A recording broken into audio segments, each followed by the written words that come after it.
മികച്ച ഒരു കരപ്രദേശമാണ് നമുക്കുള്ളത്. ഈ എത്രയോ തലമുറകൾക്ക് ഇന്നത്തെയോ അല്ലെങ്കിൽ ഇന്നത്തെക്കാളുമോ കൂടുതൽ ക്ഷേമത്തോടുകൂടി ഇവിടെ ജീവിച്ച് മുന്നോട്ട് പോകാനുള്ള ഒരു സാഹചര്യം ഉണ്ടാകണം എന്ന് ആഗ്രഹിക്കുന്നവർ അഭിവാദ്യം ചെയ്തുകൊണ്ട് ഔപചാരികയുടെ പേരിൽ മാത്രം ഈ പരിപാടി ഉദ്ഘാടനം ചെയ്യാൻ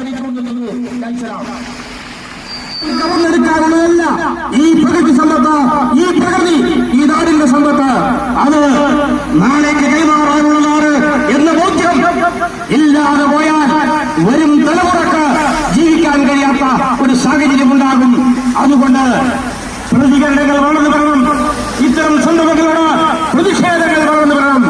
ആ പ്രതിഷേധിക്കാൻ കഴിയുന്നവർ ഈ നാടിനോട്, ജനങ്ങളോട്, പ്രകൃതിയോട് സ്നേഹമുള്ളവർക്ക് മാത്രമേ കഴിയൂ.